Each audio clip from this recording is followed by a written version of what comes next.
Hello, hello, hello. Ẹ̀yin èèyàn mi, ó lágbára o, ó ga gàǹtùà. Lọ́ba ní Queen Naomi, wọ́n ní ó ti ń páàkì ẹrù kúrò láàfin, fẹ́ lọ sí Àkúrẹ́ for now. Wọ́n ní ìyá onífá ti sọ fún, wọ́n ti kìlọ̀ fún kábíyèsí, kó yìí jẹ́ kí Naomi kó yìí dúró sí Àkúrẹ́ nígbà tó jẹ́ pé kábíyèsí ò tí ì ready fún gbogbo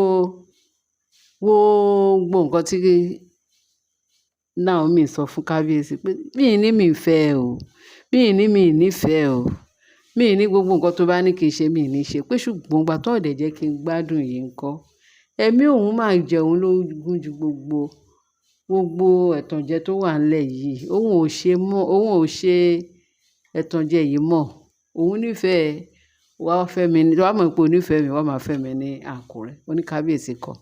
Àfinú ààfin mi yìí.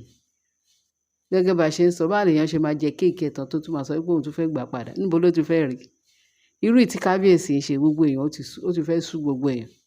Kábíyèsí a ti sọ fún yín pé kẹ́ wá nǹkan ṣe sí. Kábíyèsí ẹ wá nǹkan ṣe sí. Gbogbo àwọn olólùfẹ́ yín, olólùfẹ́ Naomi wọ́n ní kẹ́ wá nǹkan ṣe sí. Èmi ò fi àṣẹ sí àbí mi support pé kí Naomi máa fẹ́ yín àbí Ọlọ́run ò ní jẹ́. Mi ò sí ní ìdí màdàrú, Ọlọ́run ò fẹ́ bẹ́ẹ̀. Ṣùgbọ́n ẹ jẹ́ ká ṣe báyìí. Ẹ jẹ́ ká ṣe ètò. Torí Ọlọ́run wa tó ní ètò, òun ló lè ṣe ètò ní yékéyéké tó máa fi rọ̀ wá lọ́rùn, tó máa fi rọ̀ kábíyèsí lọ́rùn, tó máa fi rọ̀ Naomi lọ́rùn. Ẹ jẹ́ ká ṣe báyìí. Gẹ́gẹ́ bí philosophy, human based philosophy, ẹ jẹ́ kí a ṣe báyìí. Kí ìta fojú rí o. Kó jẹ́ kí Naomi, ẹ jẹ́ ká kọ́kọ́ dá ọgbọ́n yìí kí Naomi yìí dúró síbẹ̀. Kẹ́ tó bẹ̀rẹ̀ sí ní máa ṣe àtúnṣe tó kù láàfin. Tẹ́ bá ti rí àtúnṣe tó kù láàfin, tẹ́ bá ti rí ṣe, ó tán. Gbogbo everywhere ìyàwó yín á padà. Everywhere á fi yín lọ́kàn balẹ̀. Ìyàwó yín náà ẹ̀yin náà á fi ra yín lọ́kàn balẹ̀. Ṣùgbọ́n pé ẹ ṣe àtúnṣe. Naomi ò lè jókòó síbẹ̀ yẹn kẹ́ sọ pé ẹ ń ṣe àtúnṣe. For instance, èèyàn ń gbálẹ̀ níbi tó dọ̀tí, àwọn èèyàn dẹ̀ wá ń jókòó. Gbogbo wọn wá ká ẹsẹ̀ sókè pé ó yá gbálẹ̀ tán. Kó lè kọ convenience, kó lè wá conducive fún àwọn tí ó wà ńbẹ̀. Torí tí eruku pàntí ò bá kó sí wọn mú, dọ́ọ̀sì á kó sí wọn mọ̀. It's better kán dìde kí wọ́n palẹ̀ inú ilé mọ́, kán palẹ̀ gbogbo ibi tí ó dàbí pé ó dọ̀tí, kán palẹ̀ mọ́. Kí àwọn àlejò tó padà wá jókòó pẹ̀lú confidence, everything. Now, irú ẹ̀ ó jọ gàtè kò jọ gàtè, irú ẹ̀ náà ó ṣẹlẹ̀ báyìí. Ẹ jẹ́ kí Naomi kó yìí dúró sí Àkúrẹ́. Kẹ́ organize bí inú ààfin ṣe máa tòrò. Ibi tí ò tí ì tòrò, ẹ wá ní kí ọmọ yẹn máa bọ̀ tó wá pé ẹ nífẹ̀ẹ́ Naomi. Lóòótọ́ gbogbo èèyàn mọ̀ pé ẹ nífẹ̀ẹ́ Naomi. Yes. Life yín gẹ́gẹ́ bí ẹ ṣe sọ. Naomi is your life. Naomi is everything. Òun ni confidence yín. Gẹ́gẹ́ bí Ọlọ́run ṣe kọ́ látọ̀run wá. Torí ẹ̀yin àti Naomi, ẹ ti wà papọ̀. You are meant to be. Yes. Gbogbo ayé mọ̀, gbogbo everybody. Even gan àwọn alálẹ̀ wọ́n mọ̀ ní ọ̀dọ̀ yín. Ká má tí sọ pé Ọlọ́run ọba ìyanu. Bẹ́ẹ̀ni, ẹ jẹ́ ká ṣe àtúnṣe. Àtúnṣe ló kù o. Ká tó lè rí remedy kí nìyí ṣe. Kábíyèsí. Eléyìí ò ṣe pé bóyá wọ́n bínú sí yín. Eléyìí rẹ̀ ṣe pé bóyá wọ́n ò nífẹ̀ẹ́ yín. Everybody nífẹ̀ẹ́ yín, wọ́n love yín. Naomi náà love yín. Everybody. Gbogbo ayé gba ti yín àti Naomi. Ṣùgbọ́n wọ́n ní Reverend Esther ti sọ. Àjàyí wọ́n ti sọ kí kábíyèsí ṣàtúnṣe.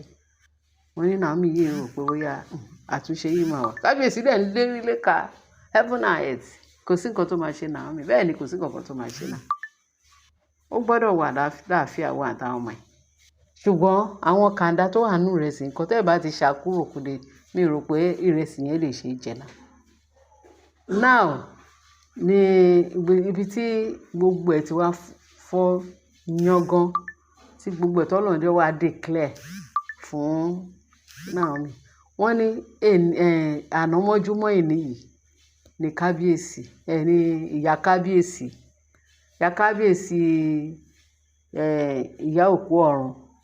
Wọ́n ló wá bá Naomi lójú àlá pé kí Naomi palẹ̀ mọ́ kó máa lọ sí Àkúrẹ́.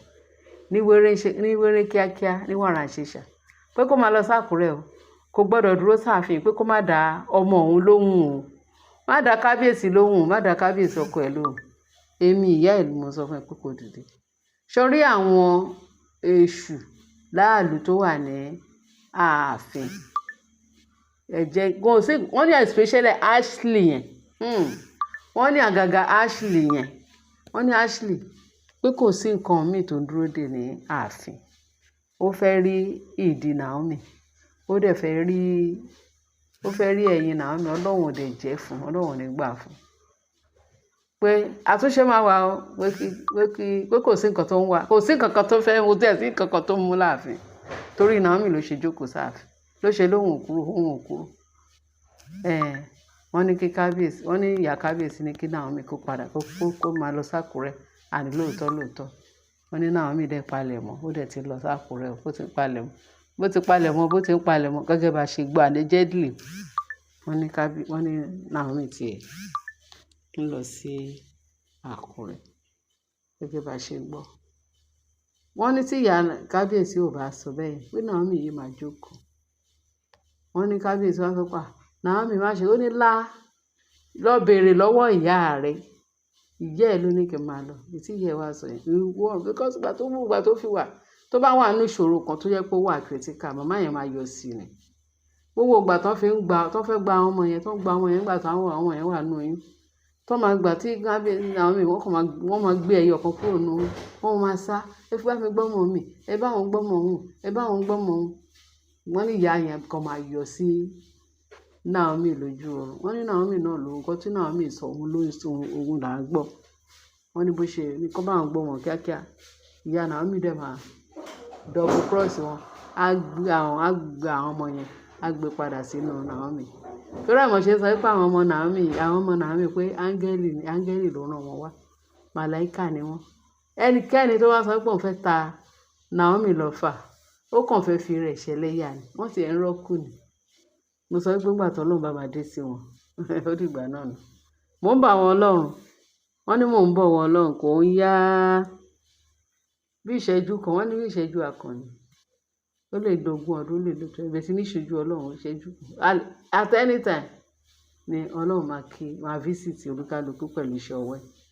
Gẹ́gẹ́ bí mo ṣe ń sọ, wọ́n ní kábíyèsí, wọ́n ní ó ní kí Naomi ní tí ẹ̀ ló ń sọ yẹn.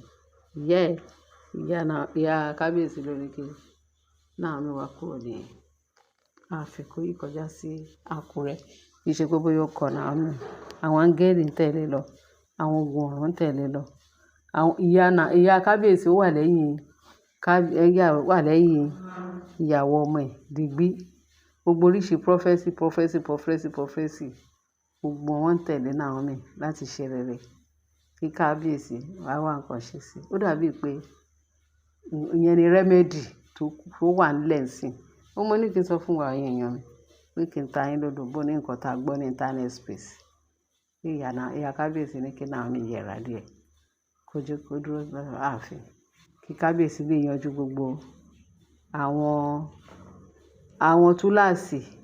Tí túláàsì bá ti kúrò láàfin, gbogbo ètò kù ó máa ṣe é ṣe. K'Ọlọ́run kó ran kábíyèsí lọ́wọ́. Kí kábíyèsí má lọ kó rẹ̀ sínú wàhálà. Naomi tó bá débẹ̀ yẹn kó máa gbàdúrà. Ọlọ́run mọṣẹ́ ẹ̀ ní ṣe torí Ọlọ́run ló lètò. Òun ló lè ṣe gbogbo ètò ní àṣepé àti àṣeyege. Ọlọ́run yóò ràn wọ́n lọ́wọ́ o. Jésù Olúwa wa. Àmín. Á ràn kábíyèsí lọ́wọ́, á ràn Naomi lọ́wọ́ lórúkọ Jésù. Ikú ò ní jí Naomi pa, àrùn ní sọ wọ́n lọ́jọ́. Ikú ò ní jí kábíyèsí pa, àrùn ní sọ lọ́jọ́. Gbogbo ohun tí ò ṣe é ṣe, gbogbo ẹ̀ ló máa come to pass. Ó máa ṣe é ṣe lágbára ẹ̀jẹ̀ Jésù. Lágbára ẹ̀jẹ̀ Jésù, lágbára Kristi, gbogbo ẹ̀ ló sì máa ṣe. Every impossibility will become impossible in Jesus' name. Amen. Ẹ ṣé èèyàn. Ẹ bá mi share, ẹ bá mi like, kẹ́kẹ́ bá mi fi tó kù sí comment section. Ẹ ṣé bẹ́ẹ̀ ṣe ń tẹ́tí sí wa. Bye.